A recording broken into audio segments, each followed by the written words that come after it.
नमस्कार। आज हम एक ऐसे मामले की गहराई में उतर रहे हैं जिसने भारतीय क्रिप्टो कम्युनिटी में ना काफ़ी चिंता और दिलचस्पी पैदा की है। वजीरेक्स एक्सचेंज और उसके यूजर्स से जुड़ा ये ताज़ा मामला। हाँ, ये काफी समय से चल रहा है और इसमें उतार चढ़ाव आते रहे हैं। बिल्कुल। हमारे पास 29 अगस्त 2025 का एक न्यूज़ अपडेट है जो इस सिचुएशन पर मतलब कुछ रोशनी डालता है। आज हमारा मकसद है इस अपडेट की जो मेन बातें हैं उनको समझना कि असल में चल क्या रहा है, आगे क्या हो सकता है और जिन लोगों का पैसा इसमें फंसा है उनके लिए इसके क्या मायने हैं। तो चलिए इसको थोड़ा खोलते हैं जी। और देखिए, शुरू करने के लिए एक दिलचस्प बात यह है कि अब इस कहानी में सिर्फ सिंगापुर का हाईकोर्ट नहीं है बल्कि दिल्ली की एक अदालत की भी भूमिका दिख रही है। अच्छा। हाँ, और ऊपर से लगभग 2000 करोड़ रुपए की एक बड़ी हैकिंग का जिक्र भी है। ये मामला तो लगता है सुलझने के बजाय और उलझता जा रहा है। बिल्कुल, ये कोई सीधा साधा मामला नहीं है जैसे कोई तकनीकी गड़बड़ी हो गई या कंपनी दिवालिया हो गई। इसमें देखिए, इंटरनेशनल कानून है, भारत का अपना रेगुलेटरी सिस्टम है और अब ये क्रिमिनल जांच की संभावना भी जुड़ गई है। इसीलिए इस पे इतनी नजरें हैं। ये सिर्फ वजीरेक्स की कहानी नहीं है, बल्कि ये एक तरह का टेस्ट केस बन सकता है कि क्रिप्टो स्पेस में ऐसी स्थितियों से कैसे निपटा जाए। ठीक है, तो सबसे ताज़ा अपडेट पर आते हैं। खबर यह है कि वजीरेक्स की जो रिवाइज्ड स्कीम है, मतलब अमेंडेड स्कीम, उस पर क्रेडिटर्स यानी जो लेनदार हैं उनकी दोबारा वोटिंग, रीवोट जिसे कहते हैं, वो हो गई है। हाँ, ये सिंगापुर हाई कोर्ट ने जुलाई में अलाउ किया था। ये वोटिंग इतनी जरूरी क्यों है? देखिए, ये वोटिंग ना एक तरह से इस पूरी समाधान प्रक्रिया की नींव है। एक्सचेंज ने एक प्लान दिया है कि वो कैसे अपने लेनदारों को, खासकर यूजर्स को, उनके फंसे हुए पैसे का मुआवजा देगा। तो इस वोटिंग के जरिए एक्सचेंज उन सब लोगों से पूछ रहा है जिनका पैसा फंसा है कि भाई आप इस प्लान से सहमत हैं या नहीं। उनकी हाँ के बिना कोर्ट के लिए भी इस प्लान को हरी झंडी देना मुश्किल होगा। अच्छा, ये बस उनकी सहमति लेने का एक फॉर्मल तरीका है। तो वोटिंग हो चुकी है लेकिन अभी रिजल्ट्स का इंतजार है। अपडेट में तो यही लग रहा है। हाँ, जानकारी यही है कि वोट पड़ चुके हैं और अब उनकी गिनती और वेरिफिकेशन का काम चल रहा है। इसमें थोड़ा टाइम लग सकता है क्योंकि ये जरूरी है कि सब कुछ ट्रांसपेरेंट और सही तरीके से हो। हर एक वोट मायने रखता है क्योंकि हजारों यूजर्स का भविष्य इससे जुड़ा है जिनका पैसा एक्सचेंज में अटका हुआ है। समझ गई। तो मान लीजिए गिनती पूरी हो जाती है और ज्यादातर लेनदार प्लान के हक में वोट करते हैं। उसके बाद क्या होगा? जैसा अपडेट में बताया है, मामला फिर सिंगापुर हाई कोर्ट जाएगा। बिल्कुल। लेनदारों की सहमति तो पहला कदम है, लेकिन आखिरी फैसला तो देखिए अदालत का ही होगा। सिंगापुर हाई कोर्ट इस पूरी स्कीम को कानूनी नजरिए से देखेगा। वो ये चेक करेंगे कि क्या ये प्लान प्रैक्टिकल है, क्या ये सबके साथ, खासकर जो छोटे निवेशक या यूजर हैं, उनके साथ इंसाफ करता है, क्या ये वहां के और इंटरनेशनल नियमों के हिसाब से ठीक है। जब कोर्ट पूरी तरह संतुष्ट होगा तभी प्लान लागू करने की इजाजत मिलेगी। ये सिर्फ लेनदारों की मर्जी नहीं, कानूनी तौर पर सही होना भी जरूरी है। और इस पूरे प्रोसेस के दौरान एक राहत वाली बात भी है जिसका जिक्र है, मोरेटोरियम, यानी कानूनी कार्रवाई पर रोक की जो अवधि है उसे 16 सितंबर 2025 तक बढ़ा दिया गया है। इसे थोड़ा और समझाएंगे, ये यूजर्स के लिए क्या मायने रखता है? हाँ, ये मोरेटोरियम बहुत जरूरी है। इसका सीधा मतलब ये है कि 16 सितंबर तक कोई भी क्रेडिटर, जैसे कोई यूजर या कोई और कंपनी जिसका पैसा वजीरेक्स पर बकाया है, वो एक्सचेंज के खिलाफ कोई नई कानूनी कार्रवाई शुरू नहीं कर सकता, या अगर पहले से कोई केस चल रहा है तो उसे आगे नहीं बढ़ा सकता। ये एक्सचेंज को ना कानूनी मुकदमों के प्रेशर से एक तरह की टेम्परेरी शील्ड देता है। तो ये एक्सचेंज के लिए सांस लेने की मोहलत जैसा है। हाँ बिल्कुल। सोचिए, अगर ये मोहलत ना हो तो एक्सचेंज पर एक साथ कितने सारे मुकदमे दायर हो सकते हैं। इससे ना सिर्फ मैनेजमेंट का ध्यान भटकेगा, बल्कि कंपनी के पास जो भी थोड़े बहुत एसेट्स बचे हैं वो भी कानूनी खर्चों में जा सकते हैं। ये मोहलत ये पक्का करती है कि एक्सचेंज अपनी एनर्जी और रिसोर्सेज इस समाधान योजना को फाइनल करने और लागू करने पर लगा सके। यूजर्स के नजरिए से देखें तो ठीक है, उन्हें इंतजार करना पड़ रहा है, लेकिन ये मोहलत एक सही तरीके से समाधान निकलने की उम्मीद तो बनाए रखती है, बजाय इसके सब कुछ कानूनी लड़ाइयों में ही उलझ कर रह जाए। हाँ, ये बात तो समझ में आती है। अब उस सिचुएशन पर आते हैं जब सिंगापुर हाईकोर्ट प्लान को ओके कर देता है। मुआवजा कैसे दिया जाएगा? अपडेट कहता है कि इसकी जिम्मेदारी जन्माए इंडिया संभालेगी। हाँ, और यहाँ जन्मा इंडिया का जिक्र इंपॉर्टेंट है। अपडेट इस बात पर जोर देता है कि जन्मा इंडिया भारत में FIU यानी फाइनेंशियल इंटेलिजेंस यूनिट के साथ रजिस्टर्ड है। ये सिर्फ एक टेक्निकल डिटेल नहीं है, इसका गहरा मतलब है।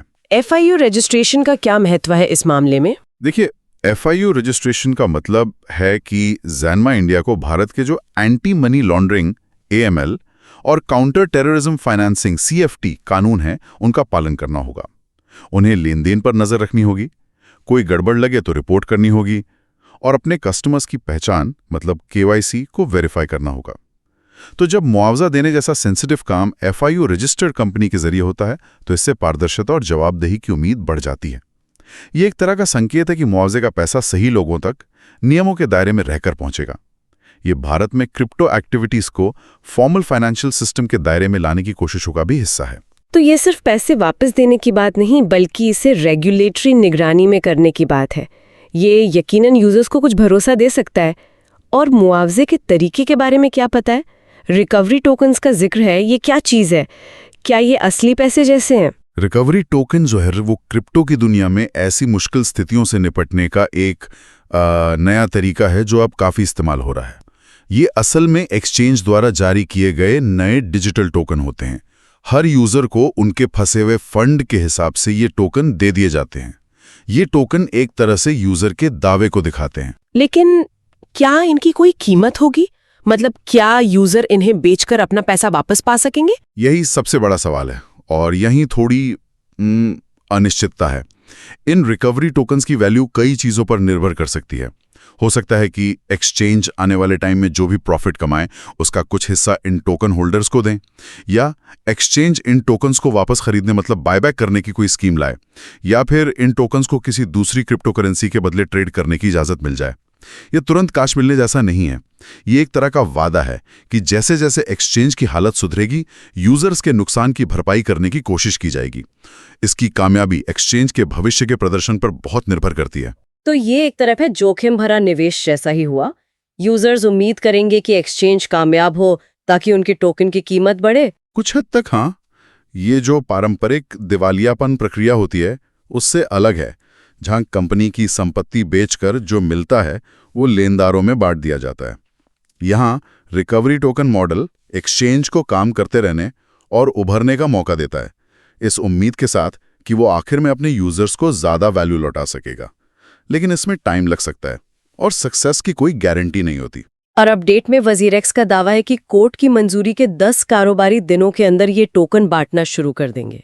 ये तो बहुत तेज लगता है। हाँ, ये दावा तो काफी बड़ा है। अगर वो ऐसा कर पाते हैं तो ये निश्चित रूप से यूजर्स के लिए एक पॉजिटिव साइन होगा कि प्रोसेस तेजी से आगे बढ़ रहा है। हालांकि जैसा हमने पहले कहा, ये पूरी तरह से सिंगापुर हाईकोर्ट की हरी झंडी पर निर्भर है। जब तक कोर्ट का ऑर्डर नहीं आता, ये 10 दिन की गिनती शुरू नहीं हो सकती। और इतने बड़े स्केल पर टोकन बांटने में टेक्निकल और लॉजिस्टिक दिक्कतें भी आ सकती हैं। तो उम्मीद रखनी चाहिए, लेकिन थोड़ा प्रैक्टिकल भी रहना होगा। बिल्कुल। पर जैसा हमने शुरू में जिक्र किया था, कहानी में एक और बड़ा मोड़ है। दिल्ली की एक अदालत ने इस पूरे मामले की जांच CBI को सौंपने का सुझाव दिया है। इसका क्या मतलब है? क्या ये मुआवजा योजना पर असर डालेगा? ये एक बहुत ही सीरियस डेवलपमेंट है। दिल्ली कोर्ट का CBI जांच का सुझाव देना ये दिखाता है कि कोर्ट इसे सिर्फ एक कंपनी के फाइनेंशियल क्राइसिस के तौर पर नहीं देख रही है। अपडेट के मुताबिक ये मामला करीब 2000 करोड़ रुपए की हैकिंग से जुड़ा है और इसमें इंटरनेशनल गैंग्स के शामिल होने का शक है। 2000 करोड़? ये रकम तो बहुत ज्यादा है। हाँ, और इतनी बड़ी रकम और इंटरनेशनल कनेक्शन की वजह से ही शायद लोकल पुलिस की जगह CBI जैसी सेंट्रल एजेंसी की बात हो रही है। CBI के पास ऐसे complex cross border financial crime की जांच के लिए बेहतर रिसोर्सेज, एक्सपर्टीज और जुरिस्डिक्शन होता है। ये जांच रिकवरी प्लान से अलग चलेगी। रिकवरी प्लान एक सिविल मामला है जिसका मकसद लेनदारों को मुआवजा देना है, जबकि CBI जांच एक क्रिमिनल केस होगा जिसका मकसद होगा जुर्म का पता लगाना और दोषियों को सजा दिलाना। तो क्या ये दोनों प्रक्रियाएं एक दूसरे को प्रभावित कर सकती हैं? मुमकिन है। जैसे अगर CBI जांच में एक्सचेंज के मैनेजमेंट या कर्मचारियों की कोई मिलीभगत या बड़ी लापरवाही सामने आती है, तो ये सिंगापुर कोर्ट में चल रही रिकवरी योजना की मंजूरी पर असर डाल सकता है। लेनदारों का भरोसा कम हो सकता है। दूसरी तरफ CBI जांच से यह भी पता चल सकता है कि हैक किया गया पैसा कहां गया और क्या उसे रिकवर करने की कोई संभावना है, जो शायद मुआवजा प्रक्रिया में इनडायरेक्टली मदद कर दे। लेकिन फिलहाल ये दो पैरेलल चलने वाली प्रोसेस हैं जिनके अपने अपने मकसद हैं। तो अगर हम पूरी तस्वीर को एक साथ देखें, क्रेडिटर्स ने वोट कर दिया है, नतीजों का इंतजार है, फिर सिंगापुर हाईकोर्ट का फैसला आएगा। तब तक कानूनी कार्रवाई से सुरक्षा, वो मॉरेटोरियम मिली हुई है। अगर योजना पास होती है तो FIO रजिस्टर्ड जन्माई इंडिया रिकवरी टोकन के जरिए मुआवजा देगी, जिसकी असल कीमत भविष्य पर निर्भर करेगी। और साथ ही 2000 करोड़ की हैकिंग वाले पहलू पर CBI जांच की तलवार लटक रही है। काफी कुछ चल रहा है एक साथ। आपने बिल्कुल सही सार निकाला है। ये मामला क्रिप्टो इकोसिस्टम कितना कॉम्प्लेक्स है ये दिखाता है। इसमें टेक्नोलॉजी हैक, फाइनेंस, यूजर्स का पैसा, international law, Singapore court, domestic regulations, FIO और गंभीर अपराध, संभावित CBI जांच, सब कुछ शामिल है। ये दिखाता है कि क्रिप्टो स्पेस में जोखिम कितने अलग अलग तरह के हो सकते हैं। ये एक्सचेंजों के लिए सिक्योरिटी की अहमियत, रेगुलेटर्स के लिए निगरानी की चुनौती और यूजर्स के लिए अपने इन्वेस्टमेंट की सुरक्षा के सवालों को एक साथ सामने लाता है। तो संक्षेप में कहें, 29 अगस्त 2025 तक की स्थिति ये है कि वजीरेक्स मामले में एक अहम पड़ाव यानी वोटिंग पार हो गया है, लेकिन मंजिल यानी मुआवजा अभी दूर है और सिंगापुर हाईकोर्ट के फैसले पर निर्भर है। रिकवरी टोकन एक उम्मीद जगाते हैं, पर उनकी कीमत अभी तय नहीं है और CBI जांच की संभावना इस मामले में एक और लेयर जोड़ती है। हाँ, और अपडेट का जो मुख्य संदेश है वो यूजर्स के लिए धैर्य बनाए रखने का है। वोटिंग का पूरा होना और मोहलत का बढ़ना ये पॉजिटिव साइन है कि प्रोसेस आगे बढ़ रहा है। अगर कोर्ट से मंजूरी मिलती है तो मुआवजे की तरफ एक ठोस कदम उठेगा, लेकिन इसमें अभी भी अगर और मगर शामिल हैं और फाइनल समाधान में टाइम लग सकता है। यूजर्स को ऑफिशियल अनाउंसमेंट्स पर नजर रखनी होगी और ये पूरी स्थिति हमें एक बड़े सवाल पर सोचने को मजबूर करती है। क्रिप्टो जैसी ग्लोबल, तेज रफ्तार और कई बार कम रेगुलेटेड सिस्टम में जब वजीरेक्स जैसी बड़ी घटनाएं होती हैं, चाहे वो हैकिंग हो या कोई और फाइनेंशियल गड़बड़ी, तो यूजर्स के नुकसान की भरपाई का सबसे अच्छा तरीका क्या है?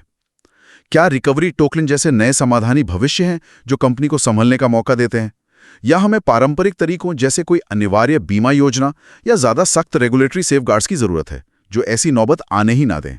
इस पर न सिर्फ वजीरेक्स के यूजर्स बल्कि पूरे क्रिप्टो इंडस्ट्री और रेगुलेटर्स को गंभीरता से सोचने की जरूरत है। में क्रिप्टो के डेवलपमेंट की दिशा तय कर सकता है। आज वजीरेक्स मामले पर इस विस्तृत चर्चा के लिए इतना ही। उम्मीद है कि इस ताज़ा अपडेट का ये एनालिसिस आपको इस कॉम्प्लेक्स सिचुएशन को समझने में मददगार रहा होगा। अगली बार फिर मिलेंगे एक नए विषय की गहराइयों में उतरने के लिए। धन्यवाद।